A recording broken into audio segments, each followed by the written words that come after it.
Grab your popcorn and goobers. It's time for Motherhood in Hollywood with your host, Heather Brooker. This is a crude prude's perspective on being a full-time mom in showbiz. She's not a perfect mom, but she can play one on TV. Hold on to your butts. Here's Heather. Hey, it's episode 7 of Motherhood in Hollywood. Lucky number 7. I'm Heather Brooker. Thanks for listening, everybody.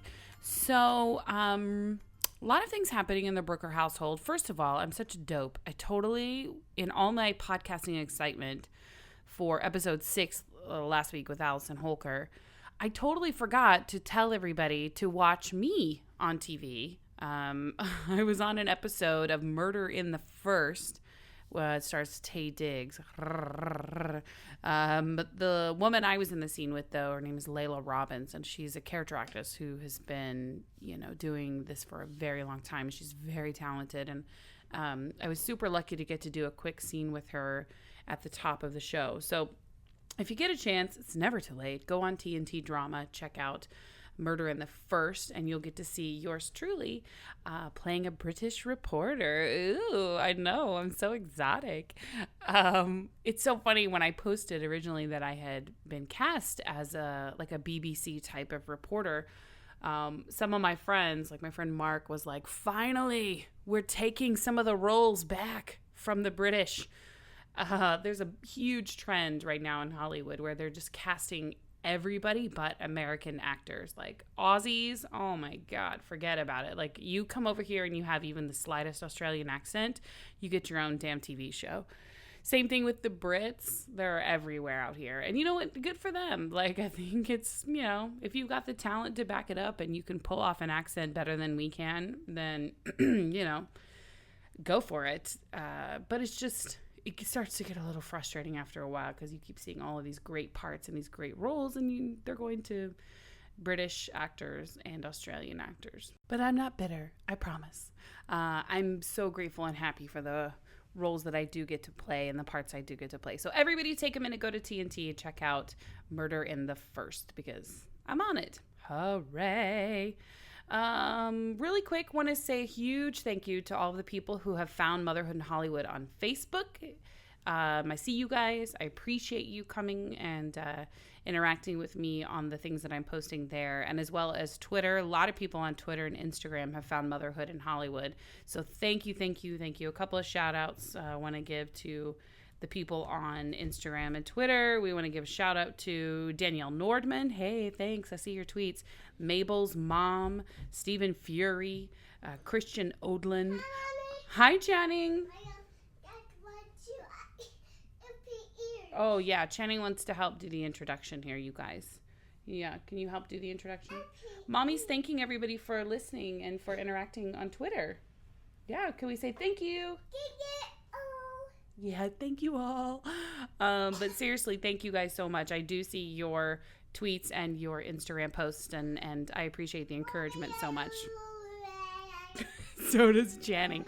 We're having a lot of fun here in the Motherhood in Hollywood studio. 1, 2. Yeah, Mama tests 1, 2, 1, 2. I think we may have a future podcaster or radio DJ here, guys. So thank you guys so much again for listening. Stinker. My daughter is such a stinker. No idea where she gets that from. We definitely want to keep the fun rolling on here. So I want to get to my interview with Tara today. Tara Perry is my guest today. And a lot of parents and moms might know who she is because she is Marina. She plays the character Marina on the Fresh Beat Band, which airs on Nick Jr. And more recently, they've turned that show into an animated series. So it's called Fresh Beat Band of Spies. And it's such a fun show, such a cute show. And I know my daughter really enjoys watching it as well. But there's a lot more to Tara than a lot of people probably realize. She isn't just a kid show star. She's a very well-rounded actress with a lot of aspirations and a lot of goals. And she's had some great success early on in her career. So we have a really good conversation about how that sort of has changed her life and, where she hopes to be able to take some of that success and catapult it, use it as a catapult into the stratosphere. At least I hope she does anyway, because she's a pretty awesome lady. So, yeah, I'm going to stop talking about Tara and maybe start talking to Tara. Now, do you use your married name, Tara Perry? Not professionally. No, Not in life I do. But in life, yeah. IRL. Yeah. As the kids say. Yeah. If I give my name to a hostess, it's nice to say my married name. But nice. But I get to keep my, maiden name for acting. For acting and whatnot. So I'm glad you're here because I have a lot of questions, especially about the animated series that you do, Fresh Beat Band of Spies. But I want to talk a little bit about how you guys know, how we know each other. Mm-hmm. We met at a Groundlings show like maybe 7 years ago, maybe 7 or 8 years ago. And did you go on to finish your training at the Groundlings or whatever happened with that? I did. Because you're a very funny lady. Thanks. Thank you. I did Writer's Lab in 2008. Mm-hmm. And I couldn't remember the year because it feels like it was 100 years ago. But it was an election year and we had lots of jokes about that. Lots of political jokes. Yeah. And then, it's like a 2-year waiting list for the next class or whatnot.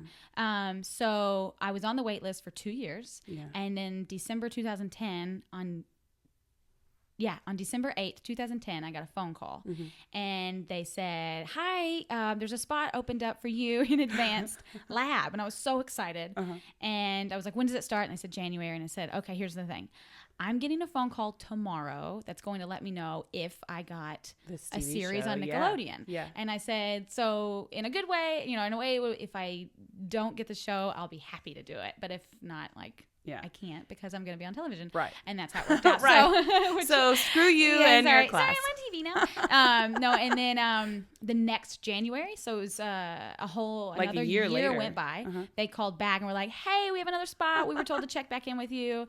And that was the year we started going on tour with the Fresh Beat Band. So that I really definitely go because you're a big star. Because I do need you 2 times a week and you got to write every single day. And Groundlings, for those who don't know, Groundlings is a huge source of comedy. It's like a comedy minefield. That's where a lot of up and coming comedians go. They do sketch, they do improv. And when I say comedians, I don't mean stand-up comedians necessarily, although I think, a lot probably do go there. Yeah, I'm sure. Would you say that it's still the premier place for... I think it is for Los Angeles only because it was the original. In New York, you've got UCB and then IO in Chicago and then LA is Groundlings. That's kind of, I think. But now, you see people coming out of... I do too. Yeah. I think it's a more of a level playing field, I think, because now you've got iOS, you've got UCB, and then also we do have a Second City here as well. But so there's a lot of different comedy places here. And Groundlings is where a lot of the huge SNL players came from. Yeah, I think because they mainly focused on sketch comedy. I mean, that was one of my favorite improv classes, but specifically for sketch comedy, they is that why when you first came out here, were you like, oh, I want to do sketch comedy, I want to do improv? Was that sort of your focus, or were you more like, I just want to be an actor? Whatever happens. Definitely just want to be an actor. Dream job, if you would, if you asked me 15 years ago, 10 years ago, today, I would love to be on Saturday Night Live. That would just be a dream. So when I was moving out here and researching places, and they said that was the spot to go. So I went and did some improv there and then started moving up. It just takes so long. I even called this summer and I was like, I'm finally not on tour for the first time in forever, and we're not filming the live action. So what they say, and they were like, oh well, you get to be on the waiting list for 3 years. And then it rotates and you have to start over. And I was like from the beginning? I know. I was like, no. From the very beginning. And they were like, yeah. I was like, but it's like a 10-year process. Oh my God. Don't my college courses count for something? Nope. No. So not at the Groundlings. I know. I really want to, really want to go back. But oh man. Well, a lot of those from scratch. Because now there's 5 levels. There's another level. Oh, they added a level. Yeah. I'm like, I always kind of felt like they did need something else because it sort of went improv 1, improv 2, sketch, and you're done. Yeah. Or you're out. And level case. 2, even and thanks for playing. Even level 2, halfway through, you write monologues instead of just improv. So it's you're kind of thrown to the wind if you're not ready for that. Right. And Groundlings was so that was my first experience with the competitive side of a sketch comedy group, or even a school. Yeah. Because I don't think I fully realized. As I learned as I was going through it, that you have to perform for either the Groundlings themselves to pass into your next level, or your teacher had to pass you. And you had to be good, and like if you weren't, you could be good, but you may not necessarily be what they're looking for at the time. Yeah, if they already had a Somebody redhead in their late 20s, they'd be like, no thanks. We've got one. You know, Right. like they really want a little bit of everything. I went to because I think I repeated basic. I think I repeated intermediate. Mm-hmm. I didn't repeat. Actually, at the time they were. Even if you passed level 2, you had to audition for Writer's Lab. They tried that because the list was so long. Right. And I did that, and I didn't pass. They were like, but you can take all these classes in interim. So I was like, okay. So I did some writers. Their workshop-y classes or yeah. whatever. And then the list, like the waiting list was empty. Like they realized that they were being a little too exclusive and turning Yeah. everyone away. And I think, honestly, it put a really bad taste in a lot of actors' mouths. Yeah. Because then you've got, let's see, I think UCB started up at like 2005. I remember it happened, they opened like the year I moved here. Mm-hmm. And I didn't go there because I didn't know much about it. Man, I wish I would have started. I know, don't Have you you seen wish? that ginormous Yes. new building they built? Yes. Oh. I look back on that now and I think, man, that was really foolish of me not to go in there and not to start immediately taking classes and getting to know everybody there, because I could have already been a regular player. There's been so much talent that's been farmed out of UCB here in LA. Like, you can't look at a television show, especially not a comedy, that's being made without somebody from UCB being either a writer on the show or being on the show itself. Yeah. So I look back and I think, man, that was dumb. Yeah. You're a dummy. You're a dummy. Of all the decisions. Hindsight's always 20/20 though, I think, you know. Yeah. But I feel like I did learn a lot at the Groundlings, and I still do take classes at UCB. Yeah. I need to get back in. You should. What are you taking? I just finished level 201 because when I started the level 101, a short time later I got pregnant. And they were like, well, you have a couple years, and I was like, okay. So I got in like right under the deadline to go back in and take 201. That's good. So they wouldn't make me take 101 again. Yeah, I feel like they let me skip. I feel like I That's started. nice. Yeah, I feel like I didn't take 101 at UCB. Oh, that's or luxurious. IO. Yeah. They totally made me do it. And I was like, I'm in a company. Like at the time I was in Acme's main company. Oh, wow, yeah. And they were like, no. Oh, you're like, please. I know. I swear. I'll give you $250 for me to not take basic. I know, please. I'll just give you half. It's the basic. It's although it seems like a great idea with learning basic improv and sketch comedy and stuff like that, it's so repetitive. If you've done it enough already in a couple of other places, you just go, it's exhausting, and you feel like you're just beating your head against the wall. So I also feel like a lot of people in LA are told to go take a basic improv class that are like lawyers or doctors. Like they're like team building exercises. And like I've been in a class where half of the students were actors, comedians, and the other half were just like blue collar. Like I'm forced to be here because of my job. Sure. Which is really hard to have fun and improvise with people who are really just need to get back to a meeting. So I'm waiting right now. I just passed level 2. Yay, congratulations.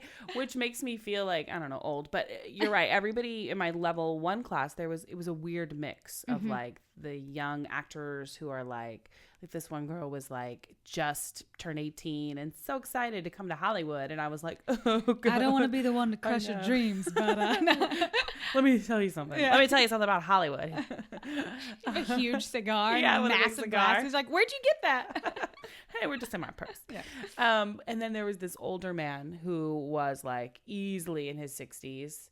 And he was like, he just didn't have anything better to do. He just wanted to come and take an improv class. And he was so creepy. He was, in every scene, all of the girls were like his girlfriend or his wife or his naughty daughter. Oh, God. And we were all like, nobody wanted to do a scene with him because it was super creepy. Here comes Jerry. Right? Always squeezing the asses. So you know Jerry. Yeah. That's what's hard. Because like it is so fun, but it also is like who you're doing it with. I mean, I'm in 2 different improv groups, and I've been with those groups. Who are your improv groups? I'm in a group at iOS called Big Bennessy, and we've been performing together for like 7 years. And then the other one, I guess about the same time, is called Hammer Don't Hurt 'Em, and that started over at oh my gosh, the name Empty Stage Theater. Oh, okay. In like Culver City.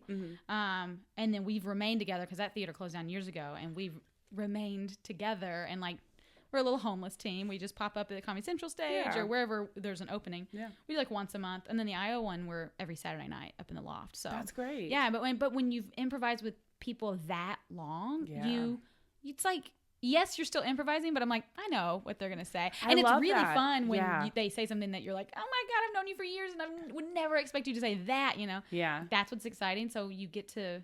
It's like a family. An improv Absolutely. team, a really good improv team becomes like a family. Oh, yeah. I miss that. I had that at Acme briefly before Acme sort of became defunct and became like a rental space. But I miss that. I miss that connection with an improv group or group of people you've been performing with for a long time, because there truly is a connection where you make, it's that eye contact you make and you either know where they're going to go or, you know, and it's, it's one great. of my favorite scenes from one of the Hammer shows was here recently, a couple months ago.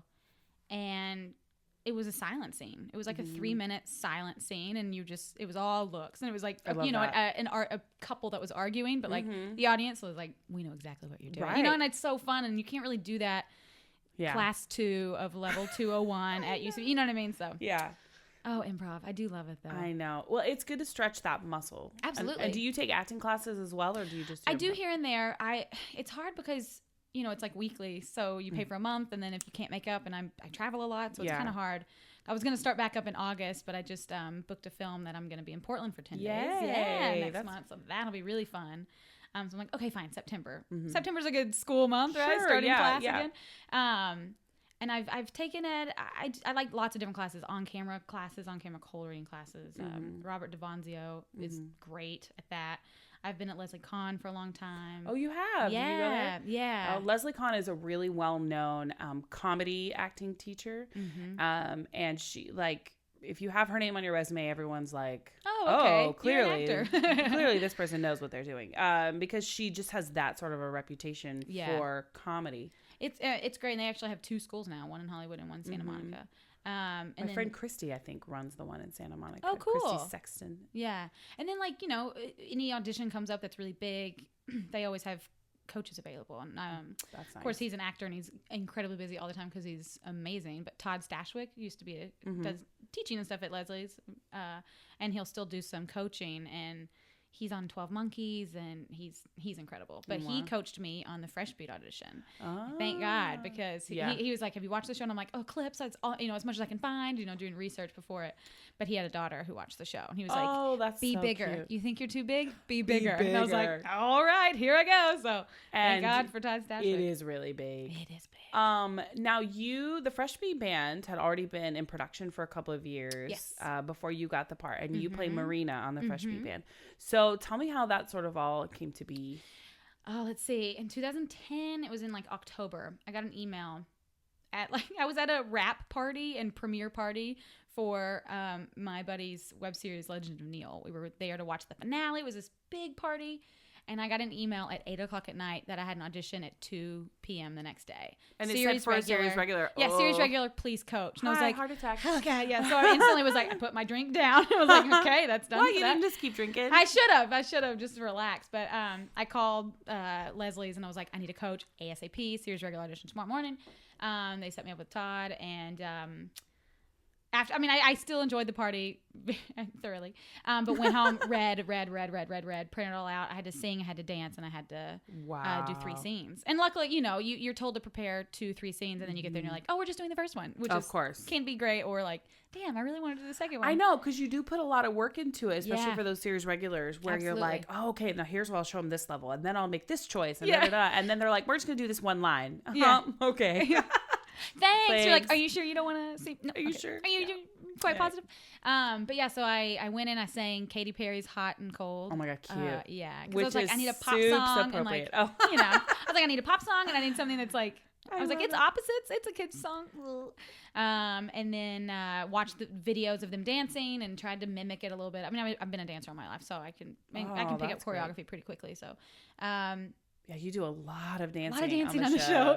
Does Marina play an instrument on the show? She's drummer. She's the drummer. Yeah. Oh my God, that's right. I knew that. That is the best. Yeah, so girl drummers are really the coolest. Yeah, and they really wanted to like mix up the stereotypes of like who plays what, you know. Yeah, so it's not like you're just like the lead vocals or something. Yeah, and Tommy, because Tommy, who plays Shout, who's one of my dearest friends, he was like, man, when I got this show, like they hadn't picked the parts yet, right? Like I think maybe he went in for Twist, and then they're like, actually read for Shout, and Yvette, who's Kiki, and I think she read for Marina. Like, it's they kind were of one still of those trying things. to figure out. Yeah, like doing the map of it, and he was like, I just know I'm going to be the drummer. I'm so excited. Like, yeah. And then he was like, man, they're not going to let, because the black guy can't be the drummer. Like, that's too much Obvious. of a stereotype. So he was like, damn, I really wanted to. So he like learned how to play piano for the show. Oh, that's cool. Yeah, and I was gonna say, do you have drum experience? Yeah, I got a drum set when I was like 9 years old for Christmas, and I took lessons for years and played. I would have loved to have been in the band, but it didn't work out because of cheerleading and musical theater. Literally born to play this part.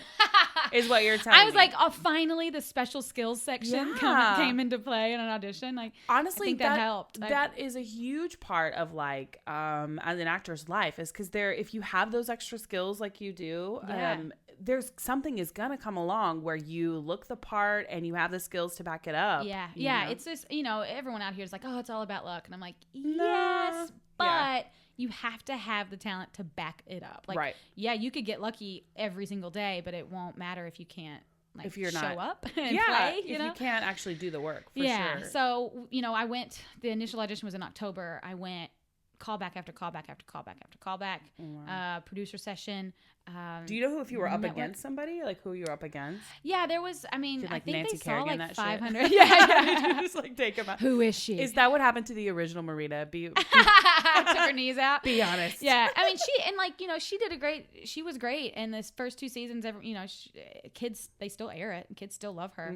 But she was ready to move on and do other things. Because there was like, we're going to tour. We're going to have albums out. And it took a long time. I wonder if she just she's kicking herself in the ass for that now. I would be. Well, because it's been such a huge success. Yeah, but I think, honestly, it's because it changed a little. Like, they could have done albums, they could have toured, but for some reason, I think that season 3 was completely different. I mean, it still followed the lines of the show, but it was different enough that it re-energized Nickelodeon, I think. And then they're like, oh, well, maybe we do want to tour. And I don't know if it would have happened you know what I mean? I don't know, but someone told me, they were like, you really made the network excited to tour. And I was like, I think because I was just so happy to have a job. Well, yeah. I came in and was like, oh my God, work. Yeah. I'm getting paid. Yeah. Woo! Which is every actor's dream, by the way. So I think the energy of that kind of maybe spurred the idea of touring. I don't know, or it invigorated them again. But callback after callback, and then producer session, network session, we Skyped with New York, and they watched, and I clogged. I did everything I could. Like, they were like, what else can you do? Can you juggle? And I was like, no, that's the one thing I can't do. Oh, no. And so then as an actor, you go home and start like cutting your wrist. Like, should I learn how to juggle? If only I knew how to juggle. Oh, that would have made all the difference. But, oh my God. But then, they make us do. And then the test, like testing is the most stressful thing I've ever done, because it was me and 2 other girls, very talented, very cute. It was me, I'm a redhead, blonde, and brunette. And they made us all wear, like, Shayna, the old Marina, they had a wig for her made for some reason. Oh, really? That was not her real hair? Well, she wore, I think it was for a stand-in or something. They had it. She never wore it on the show, but they had her hair. So they were like, let's all do pictures with this wig, and it just looked crazy on all of us. And they were like, yes. And they were like, never mind. Because there's like headshots out there floating around with us, like, we all like. Why would they put it on you? You already have red hair. That doesn't make any sense. I don't know. But we did. When the testing is like, you go in one at a time. Like, you're all sitting in the same room, and they're giving you snacks and stuff, and you're like, oh, thanks. And they're like, okay, you're up. So you go do the scene. You come back, and then the next girl goes and does the scene, come back. And I went and did the scene and came back.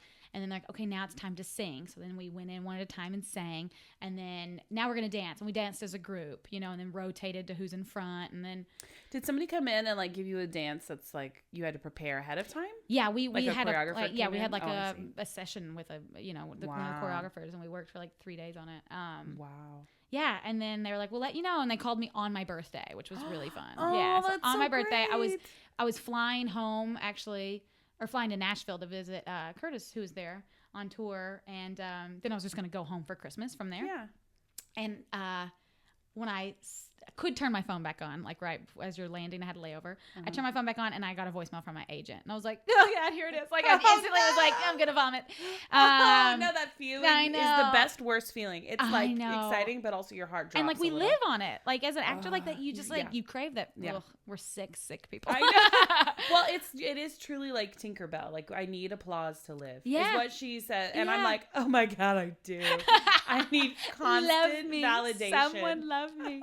But yeah, so then I listened to the voicemail and the voicemail was like, hey Tara, give us a call. So instantly I was like, okay, that didn't sound like bad news. Sad, yeah. So when I called, they were like, hold on just a second, and like put other people on the phone call. So it was like 5 people called in and they were like, congratulations, you're going to be on Nickelodeon. I was like, oh my God. So then I called my parents, who they were, my mom was shopping, my dad was at a meeting, he stepped out, and I made them like 3-way call, told them at the same time. So then I was in Nashville for like 4 days, turned around, came back, started rehearsing immediately. Wow. Yeah, and then we rehearsed for like a week before Christmas, and then we started filming on January like 4th or something. So, and it was like right into it. We filmed 20 episodes. I seriously have 7 goosebumps. months. I love that story. That's honestly just like, bam, bam, every bam. actor's like dream, like to get to that point where you're feeling you've been validated, you've worked so hard, Yeah. you did the work, you brought your talent, and there is, the luck factor as well. But like, oh, that's such a great story, and on your birthday too. I know, I love that. Yay. And so ever since then, you have been dancing your butt off. And the show actually stopped production when in 2013? The live action 11.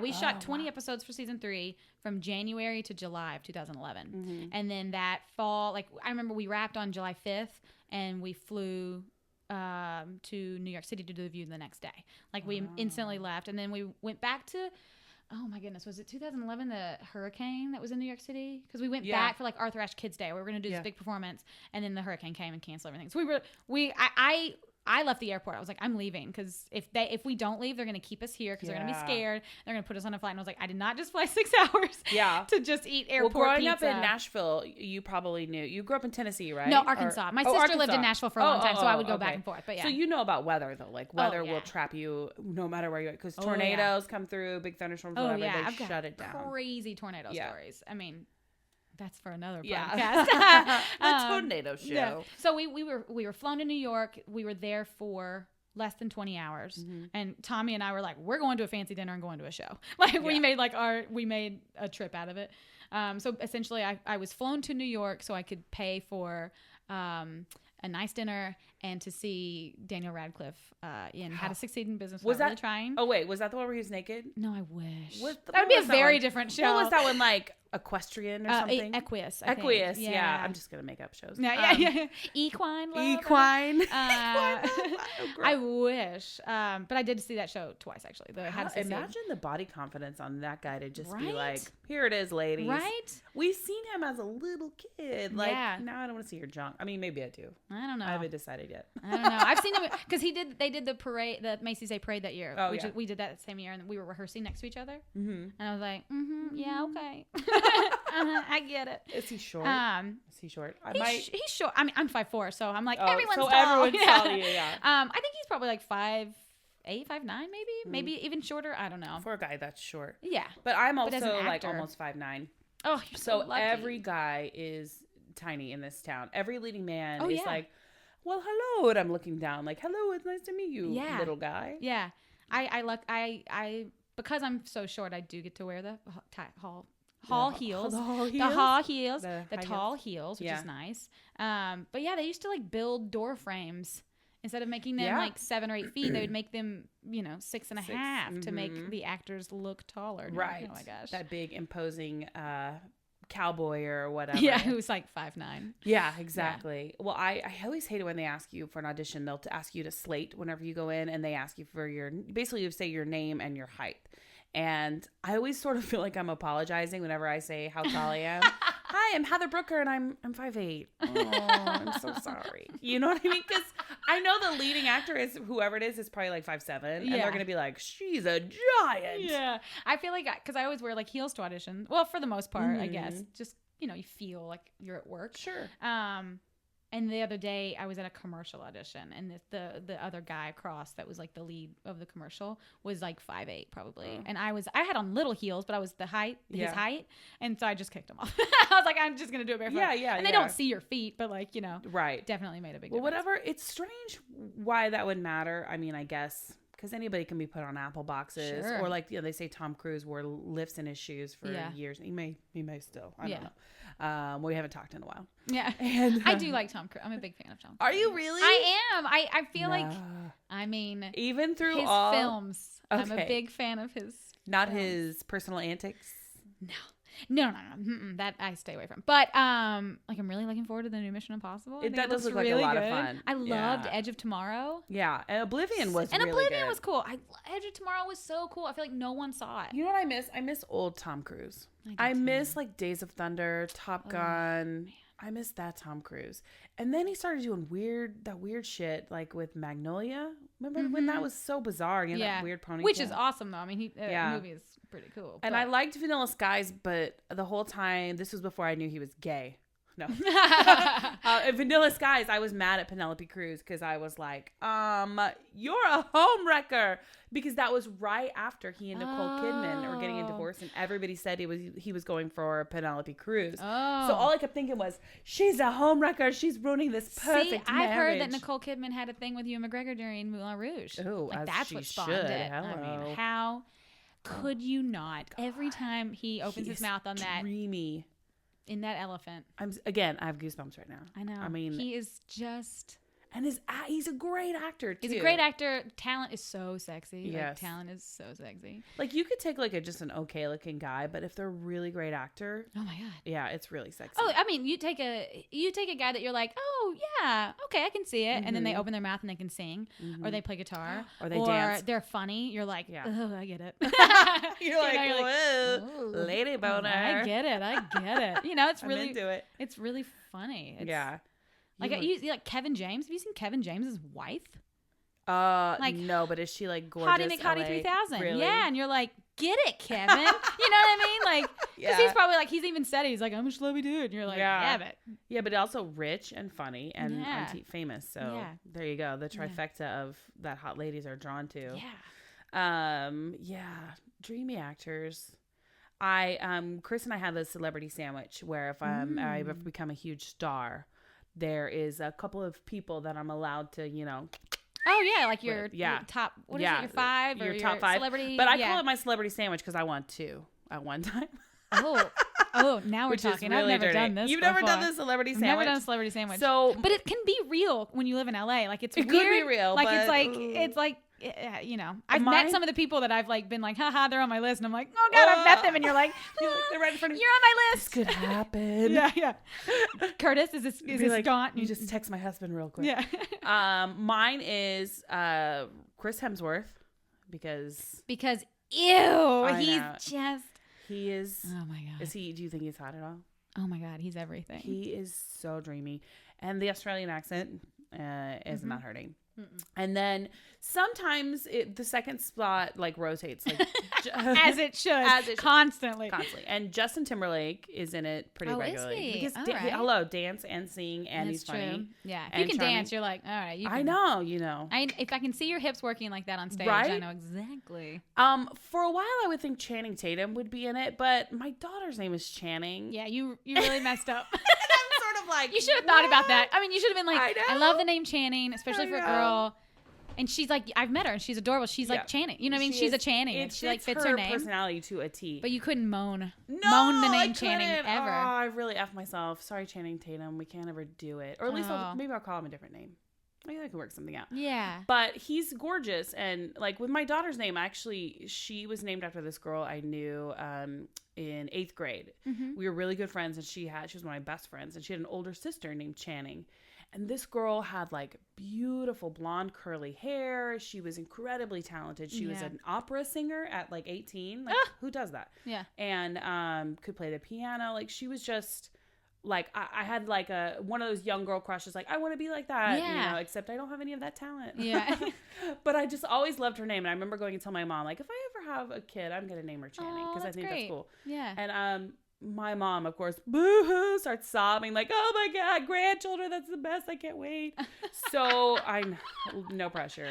So since then, my mom had had little blankets and pillows and like onesie type things made with the name Channing on it, knowing that I kind of love that name, and I've actually always loved it. So this is even before. This is a long time. So then when Chris and I got married, we talk, you talk about kids like you do, and I was like, yeah, if we ever have a little girl, I'd love to name her Channing.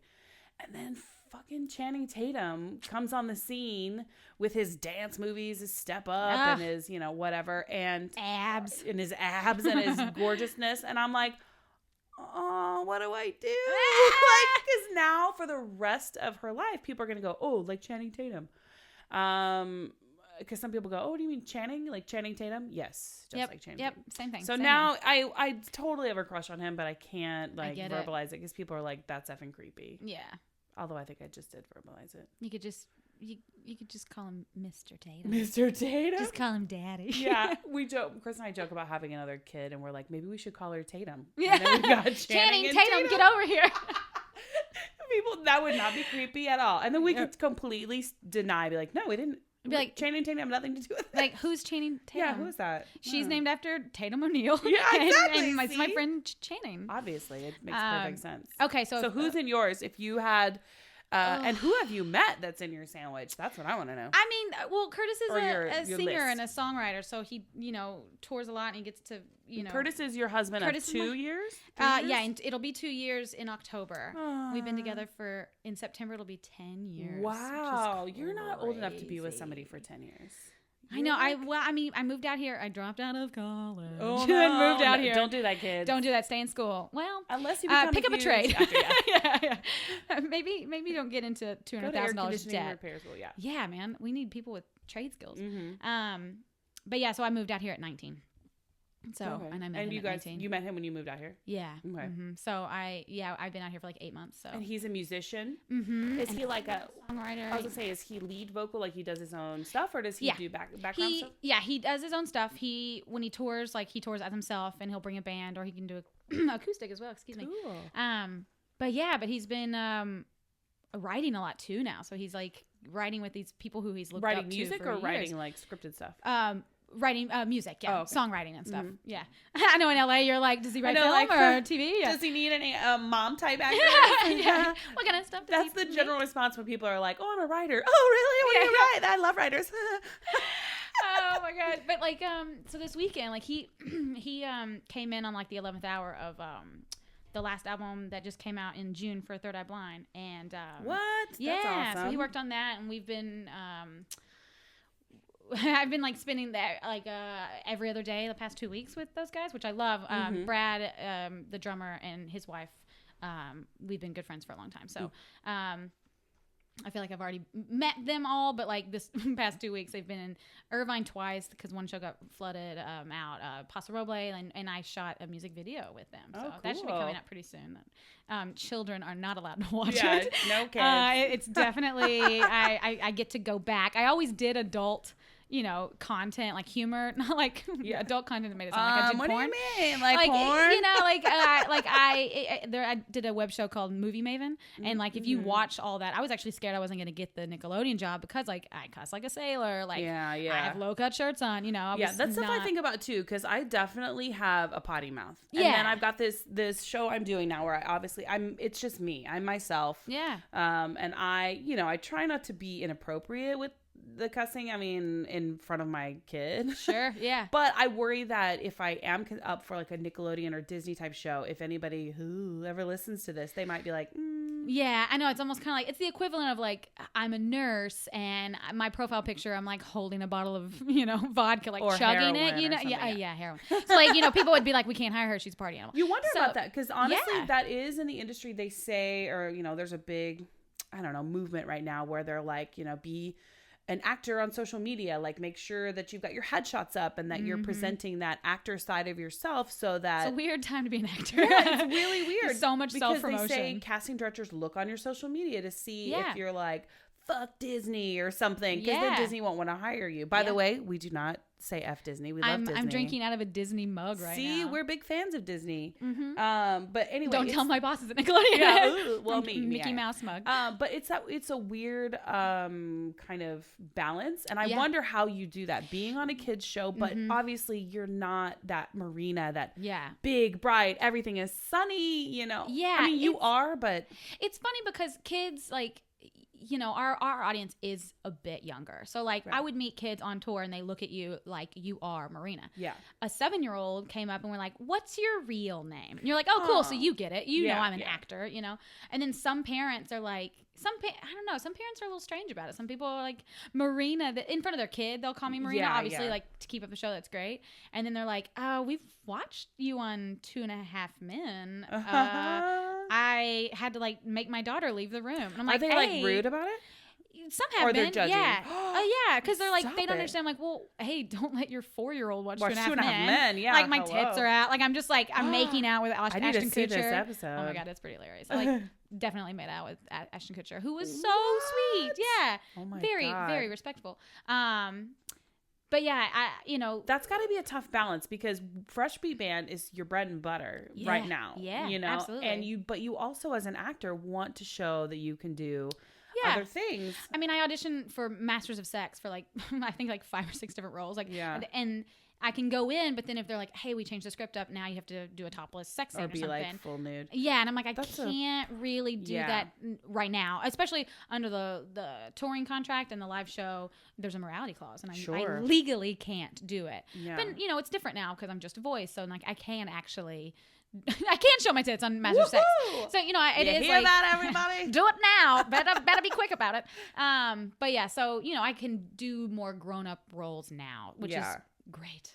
I wonder if that's sort of what happens with like your Miley Cyruses and your Selena Gomez's. Absolutely. They get out of contract and they go crazy. Miley Cyrus has not stopped. No, like she needs to calm down. Like, we get it. You're a sexual person. Like her music, her last album is really good. Like, she's got a phenomenal voice, but nobody is listening to that because she's so F-bomb crazy. Like stop. We get it. You're a rebel. You're, you know, lesbian now. Good for you, but calm down. Yeah. It's just, you know, I don't think I will be a lesbian. I don't think so. You're not coming out on this show. Well, I was gonna say my sandwich. Katy Perry is in my sandwich. So. Oh, nice. But she's great. She's a good looking body. She's a pretty lady. She's just so pretty. She's so pretty. So pretty. But back to this weekend. For the video, there's a shot of me and Chris Carrabba of Dashboard Confessional. He's the lead singer who is just gorgeous. Who I met on tour because his kids are big fans, and they came backstage and did the meet and greet, and I'm staring at him. I'm like, Chris Carrabba, freaking out. And then they're on tour with they just finished, but they were on tour with Third Eye Blind, and in the video they're like, okay, so you go Mac on Chris for a while, and I'm like, you got it. Done. This is hard work. No acting necessary. You know what I mean? So it's like in LA, you run into people that you're like, oh my God, I've had a crush on you for 15 years.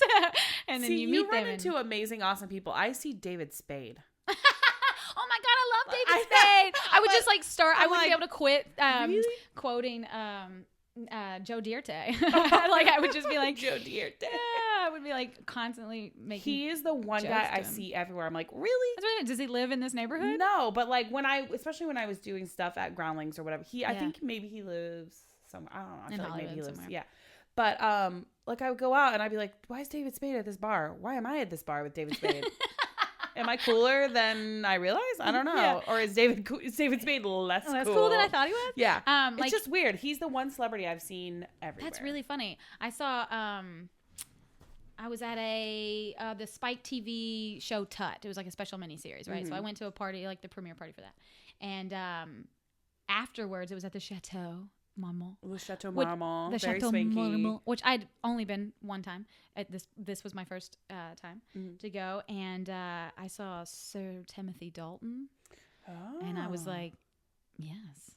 Oh, he is so attractive to me. And I like all of my crushes know that I would even are like him. 40 and older. Oh, what does that say? I don't know. And my father and my mother and I, we all have a very healthy relationship. So I don't know what that means. But like, I don't want to get all Dr. Drew on you here, but yeah, I don't know. I think because like hang on. How old was I when that movie came out? You're probably what, in college? No, I'm thinking. Sorry, my brain is skipping beats. I went to Rocketeer, and then I was like, no, what movie really made me crush hard on Johnny Depp was Cry Baby. And I would rent Cry Baby from Hastings Video. Like, my mom was like, from Hastings. Oh my God. Later, that is so years Arkansas. ago, my mom was like, I can't believe I let you girls like rent that movie like all the time. Like, she let us rent it like every week. So I watched Cry Baby 100 times when I was a child and fell in love with Johnny Depp.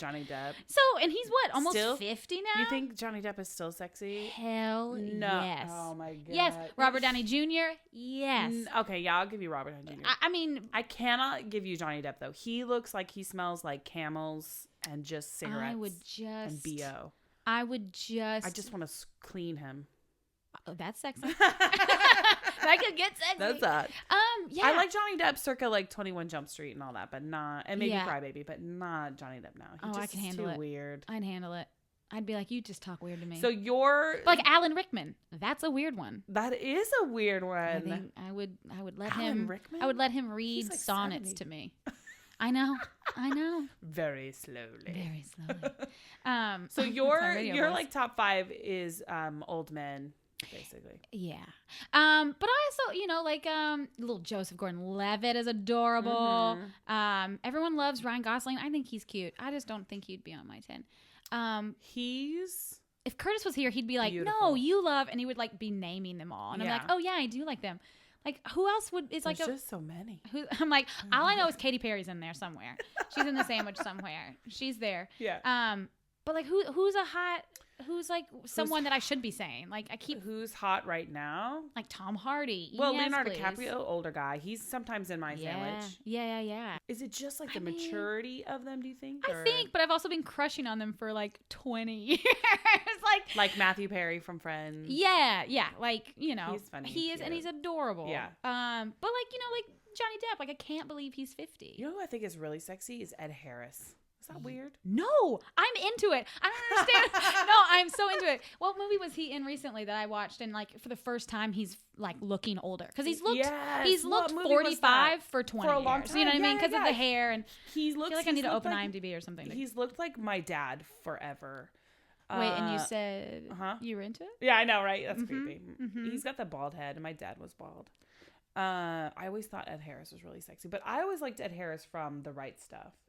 What was he in recently? I know. That's why I'm like, oh, God, I feel like that it was a movie. It was a movie. yeah. I think it did well. It was a well-known movie. Yeah. Was he in like the Avengers or something? I feel like it's something like that. It was a superhero movie. Oh my God. If he was in a Marvel movie, my husband's going to kill me because he'll be like, why don't you know that? You know what movie it was for me? Pain and Gain.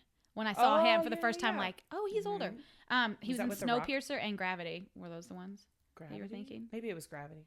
But everything before that, I'm like, super attractive. Ed Harris. No, he's sexy. It's just, I don't know. I think the older guys, there's just sexy. You know, and all the sexier. dads now that are going to be coming to your concerts are going to be like, hey, Marina. Hey. Yeah, I mean, like, I don't know what it is. I don't know if it's like the wisdom, because that doesn't necessarily mean anything. Just being older does not mean wiser. I don't know. I think it's a maturity. I guess, yeah. Supposedly, I don't know. Men just get better looking as they get older. I know. Women, we just get haggard and we're just like stretchy. They get the wrinkles around their eyes, like when they smile, and you're like, oh God, that's sexy. Handsome, and women, they're like, ugh, you look old. You know, it's not fair. It isn't fair. My husband is definitely getting more handsome, and I'm like, oh, I love him so much. I'm just getting whiter. And I mean, like every time wrinkles, and I'm like, oh my God. Yeah, Curtis has like 2 gray hairs, like 2, and it's so cute. And I love it. It's like right on his temple, and he's like, will you get them? And I'm like, yeah. And I like pull a regular hair out. Now he's gonna know. Now he's gonna hear me and be like, you don't actually get them? I'm like, yeah, sometimes I do, but like sometimes I'm like, got it, because it looks so sexy. Oh, that's so cute. Well, then as he gets older, your love will grow. Yeah. Oh, Idris Elba. He's a good one. Gorgeous. And he's like super into fitness, and so he's got a hot body.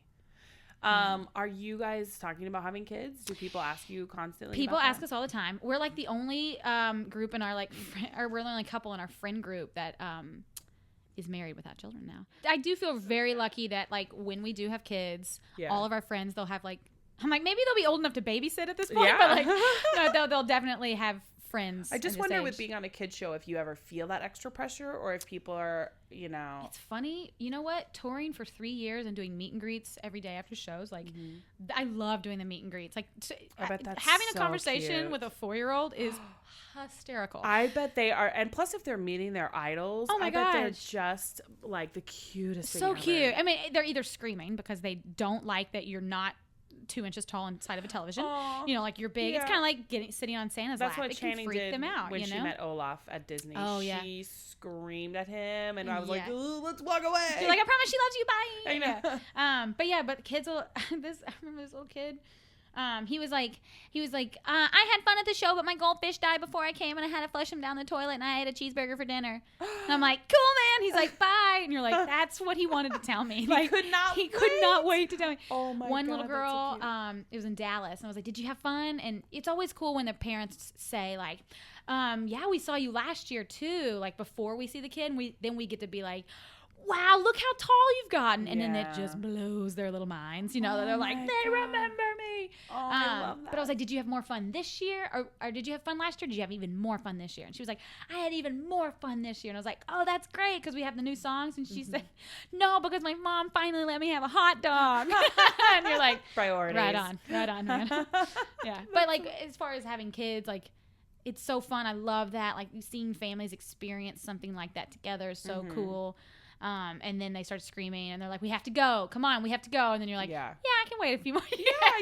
Yeah. I think it's going to be it's a couple years. Sorry, Mom. Yeah. I'm probably listening. Oh, Mom. Don't worry, Mom. She'll get there. Yeah. It'll happen soon, but it not that happens. soon. Yeah. I am a big fan of taking your time and waiting because there is no rush. We were married for 11 years before we had Channing. Oh, wow. That's great. So, yeah. And married, not just together, but married Yeah. for 11 years. Because we're just very selfish. Yeah. And we knew we just emotionally and mentally and financially were not in a place yet to have a kid. And Yeah. so we were like, let's just wait until we're ready and we know we're ready. I think he was ready a little bit before I was. And then Yeah. we finally were both on the same page and we are like, fucking let's do this. Let's get pregnant. Yeah. Also, as an actor, you're an actor. So it's hard to Yes. like, There is that when like do you plan your pregnancy Right. around pilot season? Right. You know what I mean? It's there like, are women who there's do no that. good time. Yeah, there's just Or no around good episodic time. Like, season, like in the fall. Yeah. And yeah, no, women do that. I mean, the And- goal would be get on a show, it get picked up for a season 2, and you're Sure. like, get pregnant. And now I'm like, pregnant. Yeah, Yep. like you're under contract. I can't be fired. Do it now. Like, I feel like the last 5 years, I'm finally into the age that I can play like the age I actually am. Like now Yeah, I but can you be. still look so young though. Oh, I don't know. thanks. I don't know what age you think you want to play, but you still have such a great young look that you're gonna work for like ever. Oh my God, thank you. Do you hear that, Do you casting? hear that? Do you hear that, Los Angeles? You But hear I that, feel Hollywood? like the type of comedy I do, if you put, 5 years ago they'd send me in for like high school or college stuff, and I'm like, oh, I just feel like my humor is like not smarter than that, but just like a little older. Like I feel like I was 2.5 Men was so fun, and it was so. Is that the kind of show easy. you want to do, or like more like a single camera, The Office type of show, or do you feel like because you have such a big, broad? Man, I would die to be on a Comedy. multicam like that. I Man, I know. love a good That's sitcom. the dream. Yeah, and you know Yeah. they're not around as much anymore, but I love sitcom Because it's like, and I talked about this with one of my other guests, it really is the best of both worlds. Oh, yeah. Because you get that instant live audience reaction like you're on stage, but then you also get that performance for the camera. Absolutely. And It it's is a Monday through absolutely Friday, so deal. gratifying. Yeah. Oh yeah, and it's like a 9 to 5. Right. But you work late on Thursdays and Fridays, or Right, whatever exactly. your shoot day. Yeah. Yeah. And doing the 2.5 Men, I was like, oh my God, this is such a tease. But it also made it felt really good because I was like, yep, this is right. Like Yeah. I didn't Was it doubt. validating for Very you to know that that's validating, what you want to do? Yeah. That's It was really great. cool because then, like you do the take 3 times or whatever, and then they're like, give us a second. And the writers all huddle together. Yeah. They're talking, they're making up new jokes on the fly. And then the director of the episode, oh my gosh, Jamie Widows. I think that, yeah. He came up and he was like, hey, we wrote you something else. And like as a guest star, I was like, okay. Like they would give me, and they were like, and then just improvise or like do this line and then we'll do this line. And that was so gratifying. Like I love that. And the audience is there. My family was here at the time, so they got to see it. They just like worked out nicely. But like having them in the audience and having all 4 cameras going and like, Oh man, it feels like theater, and then it feels like TV. TV, yeah, it is a really just the perfect combination. So that's what I'll be doing. Yeah, that's what I'll be doing. We're just gonna put that out there right now. I mean, single cam stuff is so fun, and I love the subtlety of it. And like, actually, anymore, it doesn't have to be subtle. I mean, when The Office, I mean, I guess the British Office really started, but like even The Office really kicked off that single camera. Yeah, and feel. I love Parks and Rec. My God, I love that show. I'm so sad that's I know, gone. me too. It was such a good show. And it's just a little more subtle. The looks to the camera, you know, the like they're not as big. But then you've got shows like you know, Modern Family has big gags and physical gags. Yeah. But technically it's a single cam. You know? So I think it's constantly evolving. I mean, I think people are constantly not wanting a new thing, but like just want to be entertained. Yeah. That's why I think sitcoms are great, because like in a time that, you know, not everything is all hunky-dory, sitcoms are always there. Yeah. Comedy is always there for you. That's true. And comedy is subjective over the years. That's why I think people find their taste either lean towards the Chuck Lorre type shows. Like, is Mom a Chuck Lorre show? I don't know. But like 2.5 Men is one, Big Bang Theory, all that stuff. I've never watched an episode of Big Bang Theory, but it is one of the biggest TV shows. Yeah. I mean, and ever. then, you know, you look at like the who's watching what, and it's like the Midwest like watches a certain type of television. The West Coast watches a certain type, and the East Coast watches a certain type. And I think it's all like where you're born and raised, what you do. Like, you know, it's easy for people to come home and just like veg out after a 9 to 5, which, you know. Yeah. Where they have a funny show that has like Mike and Molly, for example, a lot of fat jokes, a lot of beer jokes, a lot of, you know, fart jokes, whatever. You know, it's considered to be, I think, low brow humor, or like, you know, but I don't know. I personally think it's probably pretty hard to week after week come up with a storyline that the entire country can agree on. That everyone you know can relate I mean? to. You're like, something that everyone can relate to. How, after year after year, show after show, that would be so challenging to do. Yeah. I mean, I think like I love Friends, and I can always watch it if it's on. I'm like, yeah, I'll throw it on. Like watching those shows, like if I'm on a sitcom, I want to be on a sitcom that's not based in 2015 or 2016, because like I'm so tired of cell phones and iPads. And I love that we have access to this kind of stuff, but like I want to be on a show like that 70s show where you don't have to like rely on that, because like you think about movies those and TV gags shows instead of the person-to-person relationships. Yeah, like you know, like watching Friends, the other episode was you got to get to the airport. Rachel's about to leave, and he goes to like LaGuardia instead of Newark or whatever. Like, and like you could have called her on her cell phone, but you know what I mean. Like now, like we're talking about movies that can't happen now, like Home Alone, like couldn't happen now. You know what I mean? Like, no, not that it could happen in 1990, whatever, but you know what I mean. Like, certain movies are like just call his cell phone. Like he's got one. He's 12. He's got a cell phone. He's got or whatever. Like I want to be on a show that doesn't necessarily rely on modern technology for the storyline. Yeah, there is something kind of sweet and nostalgic about that.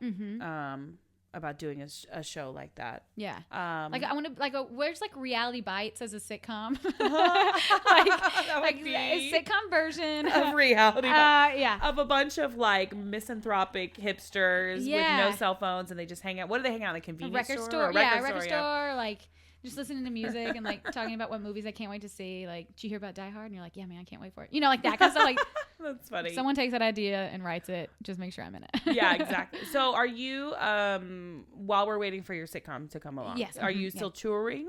We're not touring. We haven't heard of any touring. You know, I feel like the cartoon came out last month in June, and we've recorded 20 episodes.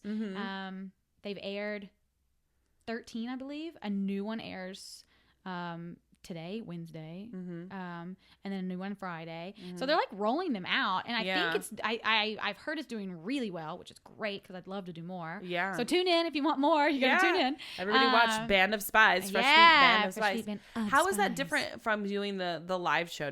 So you just basically took that big Marina character and you went into the recording studio? And it's cool because we were all recorded together. Yeah. So instead of one person in the booth, all four of us plus Tom Kenny, who does Bo and Reed, and then like every other person in the show. He's like most of the villains. Tom Kenny is SpongeBob SquarePants. So working with him, he is amazing. I love him. Like he is so He's so sweet. He's so kind and like so talented. Like that's incredible to get on your first animated series to get to work with such a legendary like animation. I'm like I just stare. I'm like he's so good, and just steal everything. Like teach me your ways. But yeah, so we're all 5 of us are in a booth and we're reading the script, and it's like we get to run scenes, and it's good because we play well off each other. Of course, all know we've known each other for a long time. Kind of going back to the improv group, like you're already a family, so doing the cartoon, you can probably feel that carries over into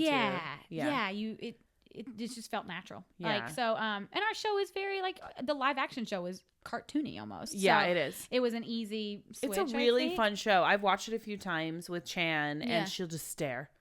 I think when we had breakfast together like months ago, but I don't she wasn't really aware yet then. I mean, she was still just like there were pancakes in front of her. Yeah, there were pancakes. If pancakes were in front of my face, I'd be like, Robert Downey who? She's like, who? I'm eating. But I think once she becomes more aware, then I think when she meets you, she'll be like, mind blown. Oh, that's it'll fun, be like that sort of moment. Yeah. With Fresh Beat, like it's also pretty educational. I mean, right. like There's that's what's always good. like a lovely, like a nice little button of, oh, I learned something, or and even if it's something simple. I think that's the creators did that for a reason, because they had a 5-year-old at the time who was too old for Barney but not old enough for Hannah Montana. So they were like, we need a show that incorporates music, because would you say it's more like aimed to like preschool age kids? The live action definitely, I think like preschool to 5, and then the cartoon, like I think they aimed for that, but like I think they're finding it's like 9 and under, which is great. Yeah, because then that gives it some longevity. For and I also feel like the kids who were 4 when Fresh Beat was on television, now they're 7 and they like the Fresh Beat band. They're too old to watch the kids like the live action show, but the cartoon they can watch and laugh at with their little brothers and sisters. So and there's tons of reruns right now of the live action Fresh Beat band. I see it on all. I mean, if you have it on your DVR, you'll get 2 episodes a day. I don't know what time, but and for the animated series, then where is it just sort of airing sporadically right now? Or? Yeah, I think it's at 7 p.m. Monday, Wednesday, Friday. It's at 7 p.m. Oh, okay. Which that's like a new model. It's summer, so they're like assuming kids are outside all day, and then like hopefully back in like before dinner, I guess, at 7 p.m. And I think it's just Monday, Wednesday, Friday for new episodes, but it plays every day. Yeah. Then it was on Nickelodeon for a while. For a couple weeks, it was like Nickelodeon twice a day. So I just because it airs on Nickelodeon and Nick Jr. Correct. Yeah. So I think it's kind of one of those things like if you have a DVR, like search it and just like press record. Like that's what we've been doing. All things Fresh Beat. All things Fresh Beat. Record it. But yeah, but as far as touring goes, like if they were to call us and be like, "Hey, cartoon's doing great. We want to do more touring. Like, are you guys down?" I'd be like, yeah. Yes, please. Because you get to go to all these cool cities. Oh, yeah. Touring is so plus, fun. Like, with some of your best friends. And they're singing and dancing. I mean, sounds it's exhausting. Dreamy. Yeah. It's really, really, really tiring. I mean, like, as far as, like, energy level goes, like, cartoon, super great, super easy. Yeah. Live action show. It's exhausting on shoot days because you can have like a 20-hour shoot day. Touring is 7 days a week on a bus. Like we do 2 shows a day sometimes. Like it is physically and mentally so exhausting, but like so much I miss fun, it. though. Yeah, I'm like, and are you gone for like a month at a time or like a few weeks at a time? The first tour we were gone for 15 weeks, so what? 4.5 months. Oh my god, that's what's hard. That's what sucks. Like that's what's like. If we were to tour again, we'd be like, can we do like 3 weeks here and then like come home and then like maybe 3 weeks later? Like that's how we should. Or like do like weekend tours in big cities, like go to Dallas and Orlando and New York and Chicago, like versus small. Do you perform here in LA? We have. We haven't since tour. We did it in February at we did the Shrine this time around. Oh, okay. Yeah. So if we did like big cities and did like if we did a 3-week tour and did all those big cities, I think it'd be like perfect. Yeah. But that's a lot. That's a lot of time on a bus and to be away from your family. Ooh, sorry, I bet that whistle was real loud. That's right. No, it wasn't. Yeah, being away from, my husband and the house and my friends, like it's really that's what's really and also hard. It kind of takes you out of the game for other acting opportunities. It does. That's what's a bummer. Like we didn't get to tour in 2012 until the fall or 2013 until the fall. Like, so the whole year we were available to work, but you couldn't sign on for a project that would need you in the fall. Yeah. So it took us out like January to September. Yeah. So it was like you could do guest stars, you could do like a movie, Oh, that's but good. like you couldn't get a pilot Commit to something. Oh, yeah, because they're Something like, well, more we're gonna long-term. so it's hard to juggle. That's why I'm like, man, if we keep them short, we can Yeah. everything can happen. So Well, if anything, hopefully the animated series will take off and like continue to do well. And I would love that because it's actually so much fun. Yeah. And like there's It new seems like you music guys coming have with it fun. too. So Yeah. it's like Are you're releasing new music with it? Are they all new songs or do you do? Yeah, there's like I think there's like 12 or 13 new songs for the season. Wow. So it's like, each episode has like a episode specific song, but sometimes we have evergreen songs. So like Here We Go is an evergreen song, Great Day is an evergreen song, something that can play in every single episode. And do they release an album for you as well? Yeah, we have 2 albums out. Oh, wow. And I think we released one they got released on tour, I think, while we were out and about. Which is great. Now we have enough new songs to do another one. Yeah. Which I would love to do. I just think it's smart. Yeah. Because people like Twitter me and they're like, we really want to walk like an Egyptian, and we can't find it anywhere. And I think it's on SoundCloud, but like you can't download it anywhere. Yeah. Well, Also, legally, I guess. Honestly, finding songs that's age appropriate for a preschooler is really difficult. Really hard. Because they're learning to talk and they're learning to repeat, and she sings a lot with me now. Channing does. So like I have to be a little more aware. Like I can't listen to NWA in the car as much. Well, yeah. But like it's nice to find music that she can sing along to that's fun and and it, but not like annoying. I'm sure it annoys some parents, but most of the parents are like, thank God I can listen to your music. Like it doesn't, or like, oh my God, this song's stuck in my head. And like, I really like music. This song. There's like, you can hear the instruments. Oh yeah. I mean, and the writers that they hired, on this 3rd season too, like the creators of the show wrote all the songs for the first 2 seasons and a lot of the 3rd season, but they went to pop writers and got like songwriters who write songs on the radio, so smart. and now they're like really catchy songs. And I think that's why they toured so well too. I mean, they just sound cool. And the kids love it. I've seen the videos, the promo videos, whatever, for the tour, and the kids in the audience are just going bananas, like love it. And the parents are having a good time. It just looks like so much fun. It is fun because it's a family's first concert. Like when you get a sitter for the kids when you have a date night and go to a dinner and a concert or whatever. But this is like everyone as a family, their first concert, and like the kids see their parents going crazy. And like my favorite thing to see when we would come out on stage for the first time is having a parent videoing us and then slowly move to their kid's face, like, and you see it, we can see everything on stage, reaction. and like they're getting their reactions and their little mouths are just like, their jaws are just dropping. It's so cute. You're like, love that. Oh my God. And then like you can search those videos. There's like a tagline, like people like hashtagging it, so you can actually see like that first look or whatever. Like it is so cute. Like kids are just like minds blown. That is so fun. It's pretty cute. Oh, I love that. Well, I hope that you do get to tour again, but in moderation. In moderation, yeah. All right, everybody. So, thank you for being on. Absolutely. I'm going to wrap it up. I want to remind everyone, please check out Fresh Beat Band of Spies, the animated series. And I know you will see the Fresh Beat Band live action series. I guess you call it live action now because it was just Fresh Beat Band before. So now to differentiate the two, definitely go on Nickelodeon, Nick Jr., check those shows out and support my friend Tara. And if you see that she's got a concert coming or another tour coming, definitely go there. Come check it out. So yeah, everybody check out Tara's show. Also, don't forget to go to motherhoodinhollywood.com where I will be posting some fun notes about our show and then some more information about Tara. And also follow me on Twitter at MIH Podcast, and also search for us on Facebook, Motherhood in Hollywood, if you will please, and go on iTunes. Don't forget to review the show because that's how you get entered to win the giveaway that we're going to be doing. We're doing a Motherhood in Hollywood tote bag as well as an Honest Company bath time bundle. So you guys want to make sure you review the show in order to get in on that.